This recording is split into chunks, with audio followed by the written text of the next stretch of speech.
Boa noite a todos e a todas. Boa noite também ao pessoal do Facebook. Sejam todos vocês daqui, todos do Facebook, muito bem-vindos. Nosso tema hoje é sobre o que, gente? Vocês sabem? Pai, né? O caminho em direção ao Pai. Seja bem-vindo, quem chegou agora, pode desligar o celular e ficar à vontade.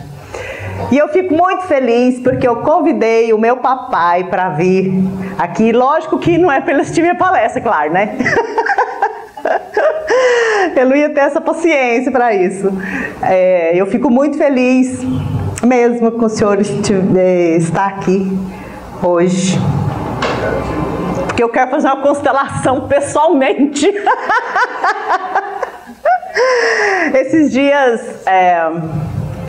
Esses dias eu estive, repetindo o módulo com meu professor, meus professores, o Décio e o Wilma, e nesse meu movimento lá que eu constelei, eu pude perceber algo muito importante. Eu acho que agora, gente, eu zerei, não é possível que eu ainda tenha mais alguma coisa para resolver. Então, eu me vi, papai, ainda assim, muito lá no trabalho, que o senhor não sabe, assim, não está interessado nisso, tá certo que o senhor não precisa disso, mas eu vi assim, eu ainda, bebezinha, pequenininha, e brava com o senhor, não sei porquê, porque não tinha motivo. E aí, então, dentro desse movimento, eu fiquei muito emocionada e muito feliz. E hoje, como eu ia falar de papai, eu pedi para ele vir, porque eu espero, assim, eu sei que aqui tem outros pais, mas o meu papai hoje vai estar representando todos os papais de todos nós. Pode ser? Bom, eu amei esse livro, não li todo, mas achei tão interessante o prefácio, James Allen nasceu esses dias agora, em 1864, E ele escreveu coisas tão belas, tão atuais. E o prefácio desse livro traz algo muito parecido com o que a gente vem compreendendo através do movimento das constelações familiares. Então, vou ler para todos nós. E ele diz assim: eu olhei pelo mundo ao redor de mim e vi que estava atormentado pela aflição e chamuscado pelo fogo feroz do sofrimento. E esforcei-me por descobrir a causa. Olhei ao redor de mim, mas não pude achá-la. Procurei no interior e ali encontrei tanto a causa como a própria natureza dessa causa. E procurei mais, aprofundando-me no interior, e eis que achei o remédio. Descobri a lei única, a lei de amor, uma vida única, a vida em acordo com essa lei, uma única verdade, a verdade de uma mente dominada e de um coração calmo e obediente. E sonhei escrever um livro que auxiliasse o meu próximo, homens e mulheres, ricos e pobres, eruditos ou simples, mundanos ou não, e a descobrirem dentro de si mesmos o manancial de todo êxito, de toda felicidade, de todo aperfeiçoamento e de toda a verdade. E o sonho não me deixou até que o realizei.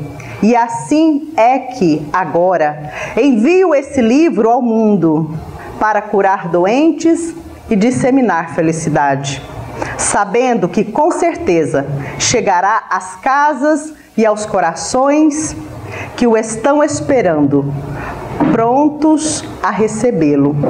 James Allen. E ele traz coisas muito bonitas.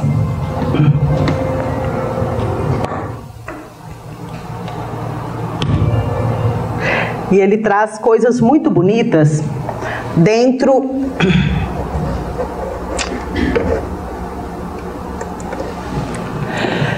dentro disso que ele diz, nós vemos isso hoje dentro do trabalho das constelações. Como o Bert trouxe para nós, dentro das ordens do amor, que é o que fala a constelação familiar, dentro dessas ordens, nós temos o amor que cura e o amor que adoece. Então tudo gira em torno do amor. É o que eu faço com a minha capacidade de amar. Qual a atitude interna, qual a postura eu adoto diante das pessoas, das situações.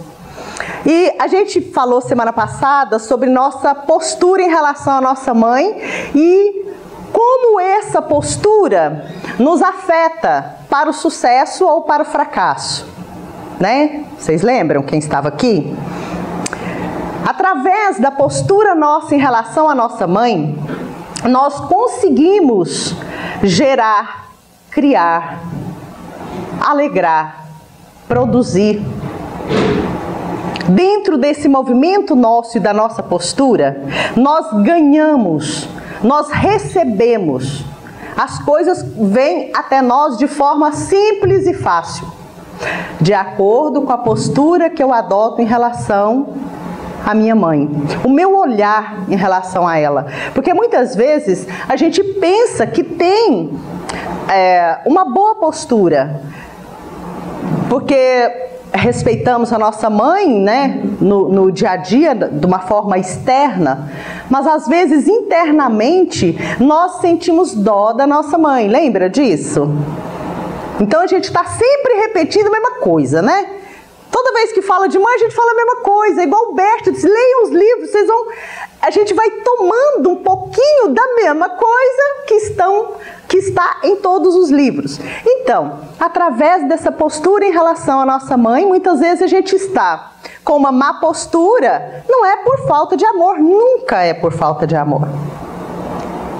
Mas porque sentimos dó dela por algum motivo, acreditamos que ela foi muito sofrida, nos recolhemos internamente porque a gente não queria dar mais trabalho para nossa mãe, porque ela tinha muitos filhos, ou porque ela trabalhava muito, ou porque ela era professora e eu achava que ela cuidava mais das crianças da escola do que de mim lá em casa. Enfim, certa vez uma das minhas filhas, né, me disse assim, tem muitos anos, ela era pré-adolescente, ela disse assim, às vezes eu saía à noite para ir à casa de alguém que estava precisando, às vezes tarde mesmo, né? E ela disse assim, mamãe, a senhora sai e fica aí correndo para acudir. Nessa época eu era desordenada no sistema, tá, gente? Eu era assim mesmo, destrambelhada. Então eu trabalhava demais dentro de instituições para ajudar muitas pessoas. No fundo, hoje eu descobri que eu não estava ajudando nada, né? Mas eu tinha esse movimento. Então ela me disse assim, a senhora faz tudo para todo mundo. E pra gente a senhora não faz tudo, a senhora não dá tudo que a gente pede. Porque as outras pessoas não são minhas filhas. O que isso significa? Eu não tenho responsabilidade com as outras pessoas. Eu poderia dar, porque já eram adultos, e se estavam com dificuldade para alguma coisa, seja financeira, emocional, eu não tinha esse conhecimento. Senão eu teria agido de outra forma, mesmo que eu tivesse ido quando a pessoa precisasse. Mas eu teria agido de outra forma. Mas naquela época, o que eu achava que estava certo, eu fazia. Então, essa postura nossa como mães e como pais, diante dos nossos filhos, precisa ser uma postura diferente diante das outras pessoas. Porque nossas crianças, não importa a idade que elas tenham, a gente tem sempre que dar conta de falar sim, sim, não, não.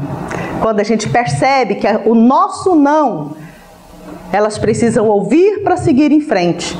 Então, muitas vezes, os nãos das nossas mães ou dos nossos pais poderia ter nos afetado de uma forma positiva, mas muitas vezes a gente se ressente e aí a gente se afasta. Algumas vezes a gente consegue lembrar disso, quando foi, o que aconteceu. Outras vezes a gente não sabe, né? A gente não consegue perceber esse movimento quando ele aconteceu. Então, às vezes eu cito muito aqui, como saber? O nosso corpo mostra também se eu estou indo bem ou se eu estou com algum problema. Então eu sempre falo para as pessoas, nós que sentimos dor desse lado do ombro, eu não sinto mais não, gente, mas já senti de paz. Dor do lado esquerdo aqui fala da nossa má postura em relação à nossa mãe. E do lado direito, da nossa má postura em relação ao nosso pai. E eu já disse aqui, sempre repito, porque a gente não está aqui falando dessas ordens, porque a gente foi sempre lindo, não. A gente fala dessas ordens e temos um movimento interno que realmente atua nas pessoas, as pessoas confiam em nós, eu acredito, né? Muitos confiam, e uns que não confiam também, tá bom? Só um minutinho. Porque nós passamos pelo caminho, nós não éramos organizadas, não. Né? Eu falo sempre aqui, em quase todo tipo de má postura eu vivi pessoalmente. Então eu tinha dó da mamãe, né? Eu tinha esse movimento interrompido em relação a ela por conta dos meus irmãos, não importa. Então quando eu tinha 35 anos, eu já disse isso, eu pensava assim, gente, eu preciso morrer antes dos 50. Porque o tanto que eu sentia dor, eu pensava com 50 eu já estou aleijada, não consigo fazer mais nada. E eu vou fazer 56 agora, dia 17, tá, gente? Anote aí, pode me dar os parabéns, me abraçar, fazer qualquer coisa. Pode me dar presente também. Então, vou fazer 56, né? Ainda vou fazer botox em algum momento, vou fazer cirurgia, não fiz ainda não. Um pouco por falta de tempo, outro que eu acho que ainda pode esperar mais um pouquinho. Mas daqui a uns dias vai aparecer. Então, hoje, né, já há vários anos, eu não sinto dor. Então, a gente sabe que se eu mudo a minha postura, agora eu ouço você. Se eu mudo a minha postura, o meu corpo mostra que eu mudei. Às vezes eu atendo pessoas no atendimento individual mesmo, e lá a pessoa chega, eu sempre pergunto os sintomas físicos. Né? Por quê? Porque a gente é assim, a gente vai na terapia ou em alguma coisa, a gente chega lá de uma forma. Quando o terapeuta faz perguntas, a gente consegue se ver. Porque às vezes a gente vai porque você está com problema de relacionamento. Mas a gente não sabe, não parou para pensar quantas dores, se eu tenho indigestão, se eu tenho com o intestino preso, se eu tenho dor de cabeça. Então, nessa anamnese, eu já vou dizendo, essa dor nesse lugar fala disso, isso fala daquilo e tal. Então, às vezes eu atendo a pessoa, a maioria dos atendimentos é de 1 a 3, 4 sessões no máximo. Então, quando eu vejo, assim, a hora que eu vou dizer, olha, agora você segue sozinha, né? Não precisa mais de mim, que pode ser no mesmo dia, ou na segunda sessão. Então, a gente pergunta, como é que tá as suas costas? Ai, sarou, né? Então, se eu mudo internamente, o meu corpo acha o seu recurso de se curar. Ninguém cura, nem o médico cura ninguém, né? Ele simplesmente ele dá um remédio ou retira um bloqueio, um tumor, algo que faz com que o nosso corpo reaja com o seu próprio movimento curador pessoal. E nenhum terapeuta também cura ninguém. A gente estabelece uma maneira ou algo que faz com que a pessoa mude essa postura e consiga se curar. Então, o próprio movimento é pessoal. A gente consegue ajudar alguém, como alguém que acende uma lanterna para o outro caminhar, né? Quer falar? Essa dor tem alguma coisa a ver com o lado de dormir na cama ou não? Como? Com o lado de dormir. Se a dor nos ombros tem a ver com o lado de dormir na cama? Isso. Sua alma já sabe a resposta. Só do lado direito ou só do lado esquerdo, porque o lado direito eu sinto dor. Pois é. O que você acha? Do qual lado de você que dói? Só do lado direito. Pois é, e dói qual ombro? Você já sabe a resposta. Se fosse assim, todas as pessoas que dormiam de determinado jeito teriam dor em determinado lugar. Sabe? Então, não é isso. Às vezes a pessoa diz para mim assim, não, mas é minha postura, porque eu vou digitar e tal, a minha postura. Mas, por que eu tenho uma má postura quando eu vou digitar e trabalhar? De onde iniciou essa má postura? A má postura iniciou lá na nossa infância, lá com os nossos pais, né? Na maioria das vezes na infância, em alguns casos na pré-adolescência, por aí. É só a gente se perguntar mesmo, né? E o corpo diz, então, eu nunca atendi ninguém que tivesse dor no ombro esquerdo que não tivesse problema para resolver com a mãe. Uma má postura em relação à mãe, que não é falta de amor, como eu já disse, né? É por algo, um afastamento que a gente não fica julgando qual é o motivo, né? A gente só sabe que está assim, né? Bom, a identificação só se refere ao ombro. Oi? A identificação só se refere ao ombro. De relacionamento com os pais? Sim, que eu agora nesse momento. Agora nesse momento mais fácil e simples, sim.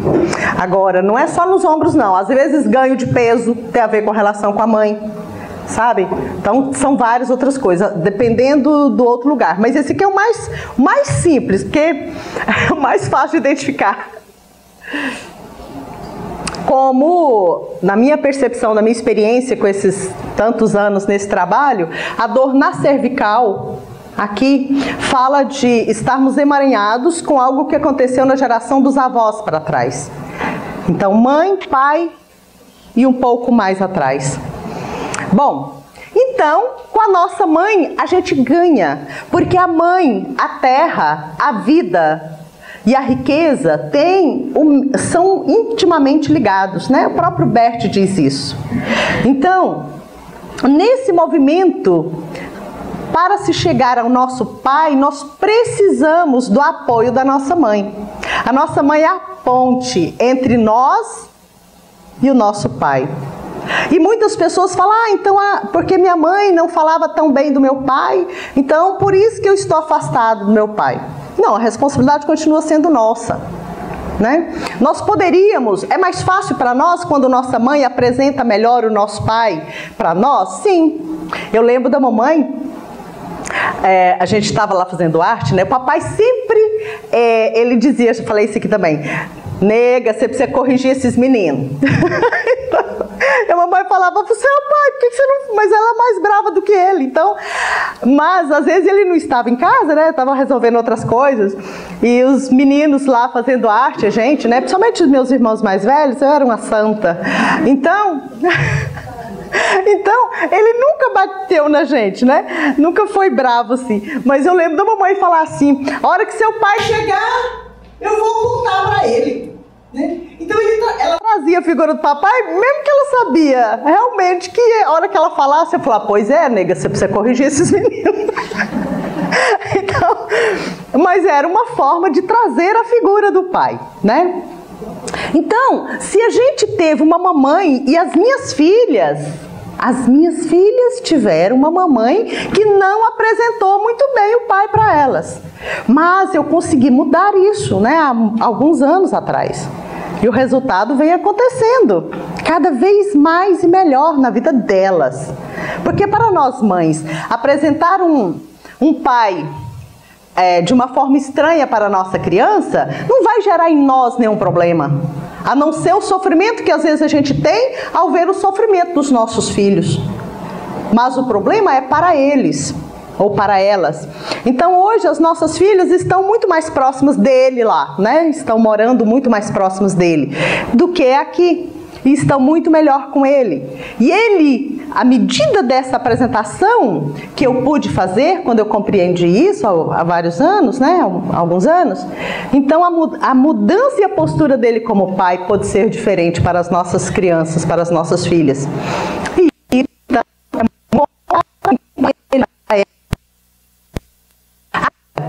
para se chegar ao papai, se passa pela mãe, mas não significa que a nossa mamãe tem que falar só as coisas certas, as coisas, né, que a gente gostaria de ouvir, ou as mais indicadas. A gente precisa concordar, inclusive com a nossa mamãe, que de alguma forma não respeita nosso papai, e concordar que ela tem o direito de agir dessa maneira, e eu posso dizer a ela, verbalizando com respeito ou internamente sentindo isso? Querida mamãe, eu preciso muito do papai, exatamente como preciso da senhora. Eu sinto muito se a senhora não gostaria que eu me aproximasse dele. Isso eu não posso fazer. Então a gente vai até o pai, às vezes com culpa. Algumas saídas os filhos não têm. Porque se ela não for, essa criança que pode estar adulto já, né? Não for até o pai, ela sente culpa porque não foi até o pai por amor à mãe e respeito. Mas se ela vai e a mãe não quer que ela vá, e ela vai mesmo assim, ela vai com culpa em relação à mãe. Então, em algumas situações, as crianças não têm saída. Como, por exemplo, quando um filho vê uma traição do pai ou da mãe. Se ele conta para o outro, ele sente culpa em relação ao que estava traindo. Se ele não conta, ele sente culpa porque ele não contou. Então, tem algumas coisas que a gente fala, eu fico assim. E que não tem saída. Então, ir até o pai sem o consentimento da mamãe é uma das coisas que acontece. E o que acontece conosco quando nós nos mantemos afastados do nosso pai? Tem vários, gente, nos psiquiatras. Se tivesse um comprimido chamado pai nas caixinhas, né, para os psiquiatras indicarem, seria ótimo, né? Hiperatividade, dificuldade de aprendizagem, tem um monte de TD não sei o quê, né? Onde as pessoas se tornam transtornadas e crescem com falta de foco, dificuldade com matemática, dificuldade em escrever projeto, dificuldade em estabelecer metas, dificuldade em cumprir quando ainda consegue estabelecer metas. Tudo aquilo que é mais racional, que é mais prático, que é mais masculinizado, a gente não consegue realizar, mesmo sendo homem muitas vezes. Quando é homem e tem dificuldade com o pai, tem dificuldade em tomar para si uma mulher. Às vezes tem dificuldade não é que seja homossexual, pode ser também, mas não é isso. Às vezes mesmo estando casado, ele não consegue assumir aquela relação no seu papel e no seu lugar. E quando nós, mulheres, temos essa dificuldade de concordar com o nosso pai, o que será que acontece? Além dessa parte, né? De estabelecer objetivos, de realizar e tudo. A gente desenvolve em nós o nosso masculino, porque nós somos homens e mulheres, né, em cada corpo. Nós somos mais mulheres que nascemos no corpo de mulher.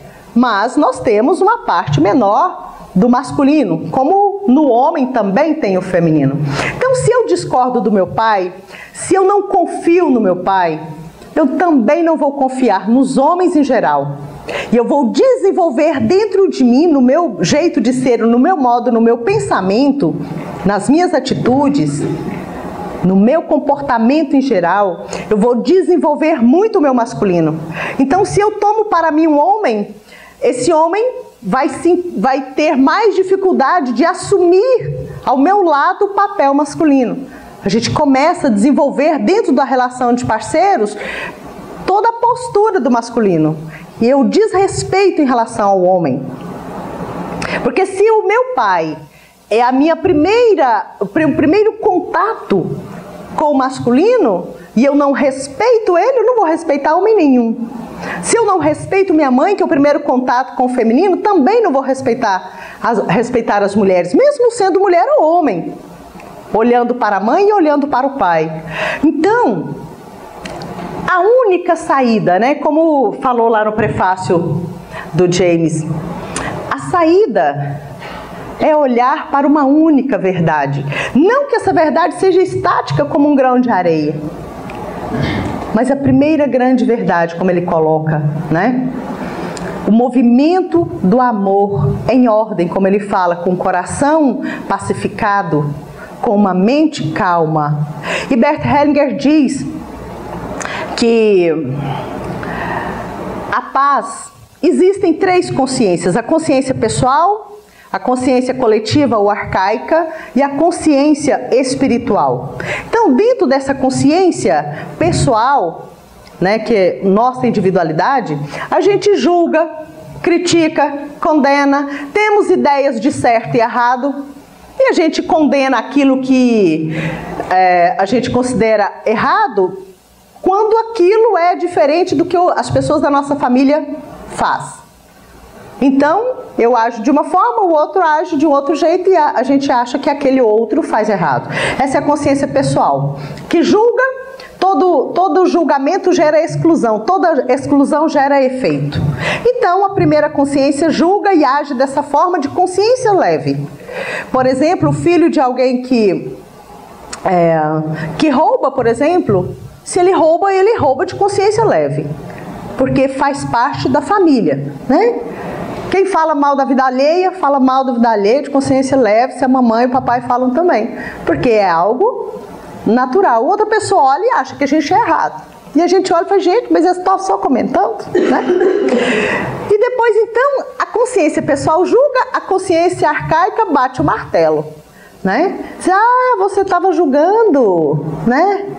O filho da vizinha? Pois então, vou te mostrar uma coisa, que a gente consegue amar as pessoas assim, também, igual o filho da vizinha.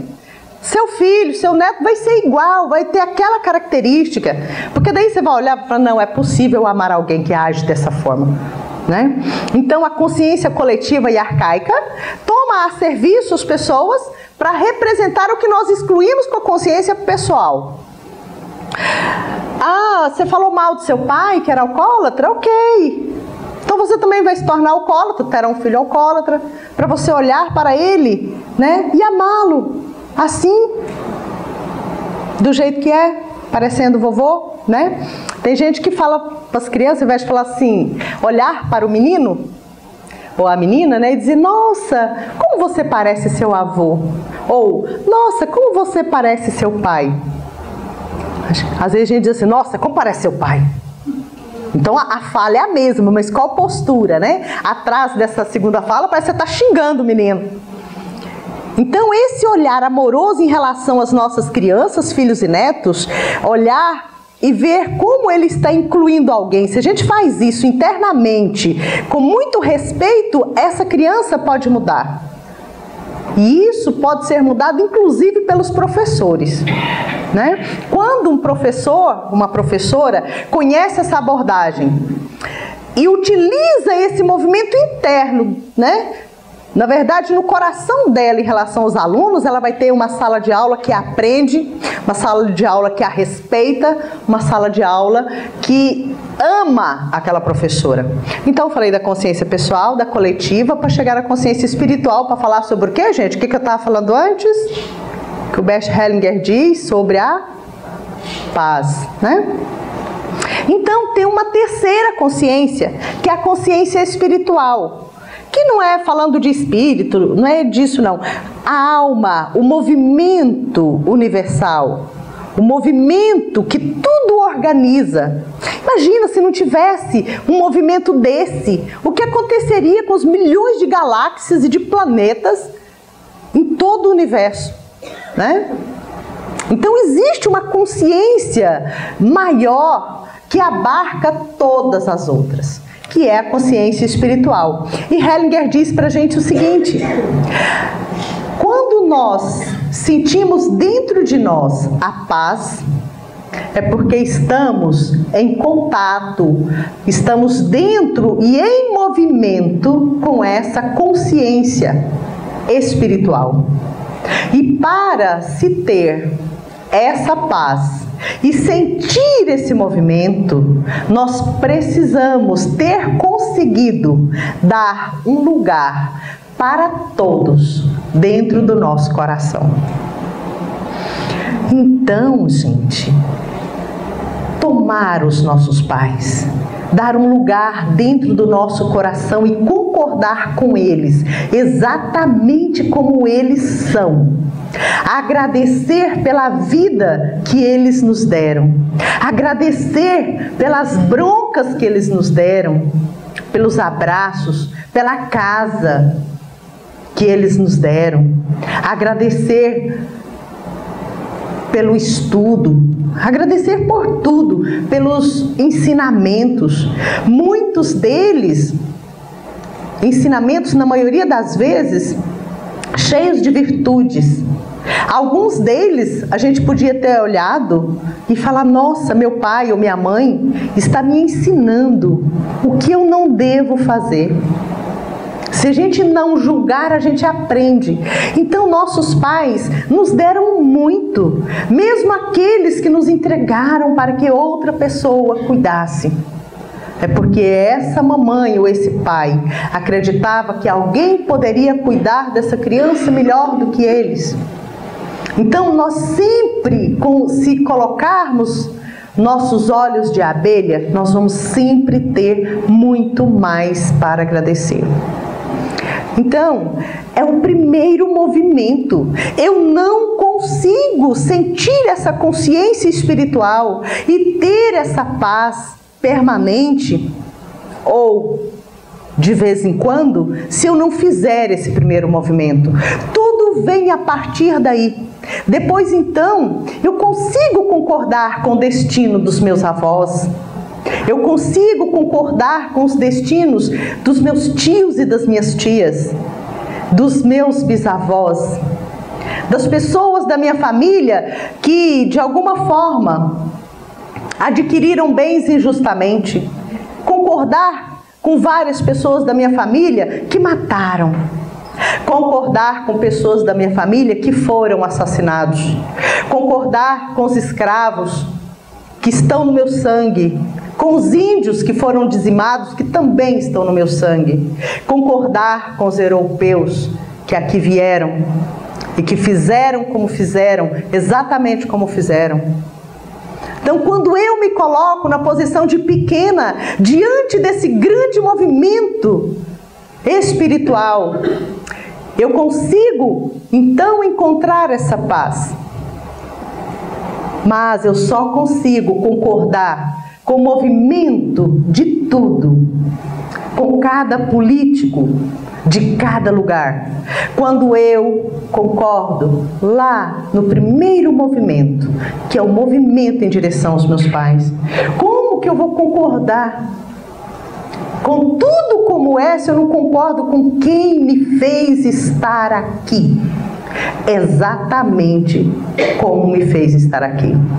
E muitos de nós, eu sei que vocês não, mas tem gente, às vezes vizinhos da gente, que coloca a culpa nos pais, pelos fracassos, né? A pessoa fala: eu sou assim porque meu pai não deixava, minha mãe não deixava eu sair de casa, porque minha mãe fazia não sei o quê, porque minha mãe me sufocou. Ó, tadinho, tem 40 anos, ainda acha que está sufocado até hoje. É mesmo, gente. Tem hora que a gente tem que ter vergonha daquilo que a gente pensa. Vergonha daquilo que às vezes a gente ainda fala pro terapeuta. Tem gente que fala: não, tem 10 anos que eu tô processando isso. Gente, você tá para morrer. Ainda tá processando ainda.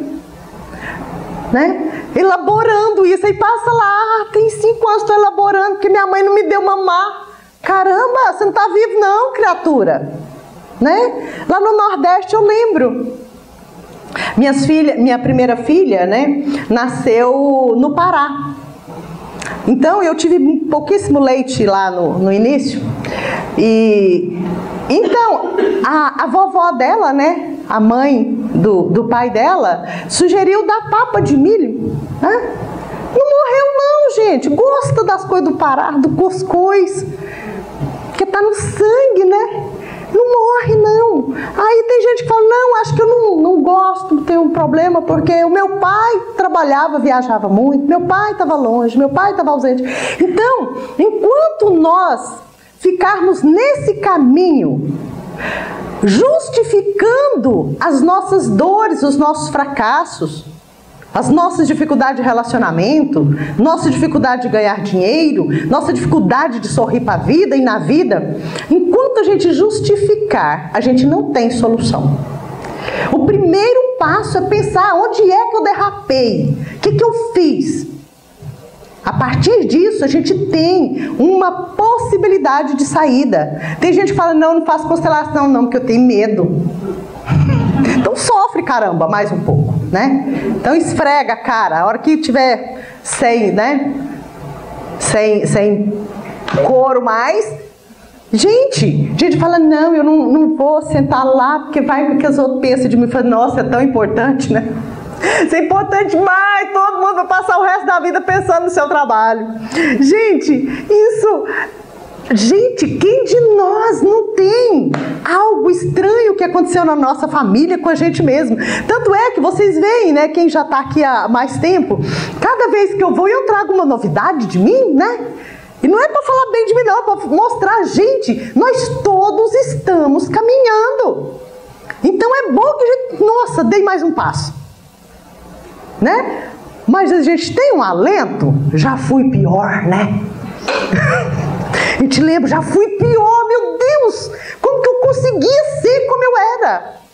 Eu tô falando sério, se eu não tivesse conhecido isso, porque conhecer e estudar sobre filosofia, espiritualidade, psicanálise, isso eu comecei com 7 anos de idade. E o que eu fiz com isso que eu li tanto? Me achei muito importante, né? Gente, as crianças, pré-adolescentes e adolescentes da minha época sabiam nada, não tinham lido nada. Eu tinha lido sobre isso, tinha lido sobre droga, como é que fazia, que jeito que usava, porque eu não queria usar. Então eu tinha que ter cuidado, eu tinha um bocado de amigo que usava, então eu não queria usar e eu ficava pensando assim, eu preciso saber como é para eu ficar, porque eu gostava demais deles, mas para eu me proteger, então eu tinha que saber como é que usava. E eu pensei, gente, eu não sou normal, se eu usar esse troço eu vou gostar demais. Aí esse negócio de ficar fora do corpo deve ser bom demais e nunca mais eu vou largar desse trem. E aí, então eu estudei sobre sexualidade, né? Muita coisa, estatística, eu sabia tudo. Eu só não sabia como é que fazia o negócio, mas as estatísticas eu tinha estudado, né? Num livro, o Relatório Wright, de Terry Wright, o melhor livro que eu já vi sobre estatística, gente, é uma beleza. Uma maravilha. Então, esse é um movimento que a gente precisa fazer, se a gente quer ser feliz, né? Tanto que eu digo, aqui, agora a gente até pedimos livros, né, do Napoleão Hill, do Joseph Murphy e outros, porque a gente tinha só de constelação. E um segundo passo é conseguir reprogramar a nossa mente. Só que dentro de tudo que eu sei ao longo dos anos que eu estudo e experiencio, eu sabia, e todos vocês sabem, que a gente se reprograma a mente. Se você influencia seu subconsciente, aquilo acontece. Então cuidado com o que você tem dentro do seu subconsciente, né? Porque é só olhar o que está acontecendo hoje é o que está aqui. Bom, quando eu mudo a minha programação de verdade, a minha vida muda imediatamente. Não vai pensar que a gente fez merda 10 anos, você vai gastar 10 anos para limpar, não. O negócio é mais rápido, graças a Deus. Mas o que eu percebi? Bom, as pessoas precisam primeiro se organizar em relação ao sistema familiar. Isso é fato. Sem isso, a programação vai ficar muito mais difícil e às vezes a gente nem consegue. Depois, o segundo passo é a reprogramação. Mas se eu já me alegro com minha mãe e com meu pai, esse outro passo é muito mais simples, é muito mais fácil, eu consigo, porque para o que eu penso funcionar, eu preciso me alegrar no momento que eu estou pensando. Então, se eu não consigo alegrar com a mãe nem com o pai, como que eu vou alegrar com aquilo que vai acontecer? Até porque na maioria das vezes não vai. Porque eu não me permito ter esse sucesso. Então, por isso a gente pediu isso. Então, são esses passos. Mas o primeiro e mais importante, que faz com que os outros sejam possíveis, é esse. E, como eu disse para vocês, né, papai? É bom ser meu pai? Tinha uma constelação pessoal, individual. Eu quero te agradecer, papai, por tudo. Até para o senhor fazer eu ser bonita. A gente pergunta para ele assim: benção, pai, tudo bem? Tô bom e bonito. Então, essa fala vem dele. Eu sempre falo para as pessoas que eu sou muito grata por tudo que o senhor me ensinou sobre honestidade, ser bravo sem ser mal educado. Eu sou brava e mal educada, mas o senhor não me ensinou a ser mal educado. E porque o senhor não fala assim uma frase sem não fazer uma piada. Eu gosto muito disso, porque isso me ajuda muito, porque eu gosto demais de fazer brinquedo e brincadeira. Mas muito obrigada por tudo que o senhor fez por mim, por ter deixado eu dormir no seu colo, chupando bico até 6 anos de idade.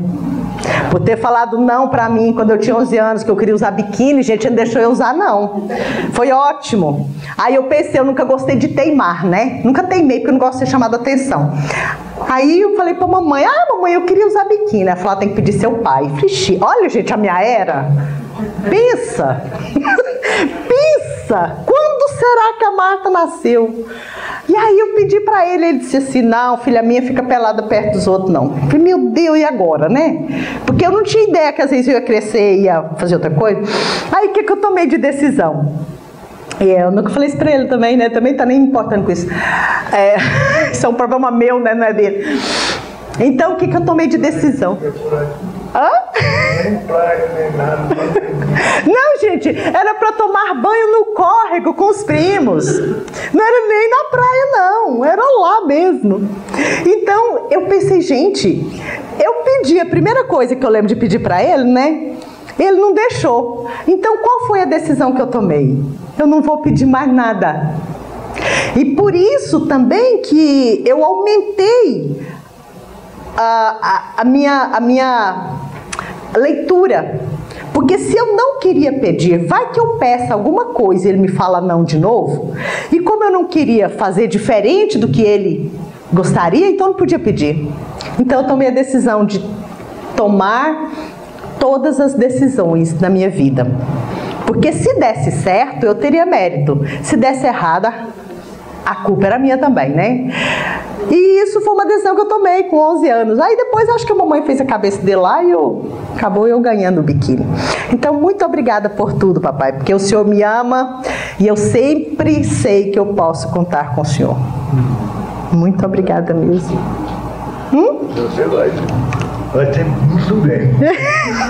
O senhor continua rezando pro meu projeto? Mais ou menos. Mais ou menos. Mais ou menos. Esses dias eu falei pra ele, papai, faz oração pra mim. E pro meu projeto. Ele falou, no seu projeto? Eu falei, não, vai rezando aí. Aí o senhor não esqueceu ainda não, né? Não tem nada. Então, muito obrigada por isso também. É pra vocês, pra mim, pra todo mundo. E eu sei que vale muito. Quando o papai quebrou a perna o ano passado, né? Então eu ia visitá-lo, aí eu deitava na cama, eu ia descansar. E eu chegava lá e falava assim, papai, vem cá descansar um pouquinho. E ele com a perna imobilizada, né? Falava, então aproveita, agora só me benze, né? Aí, rezando pra mim. Eu vou colocar uma música para que cada um de nós agora possa lembrar do papai. Mesmo ele estando do lado de cá, né? Ou do outro lado, vamos homenagear os nossos pais.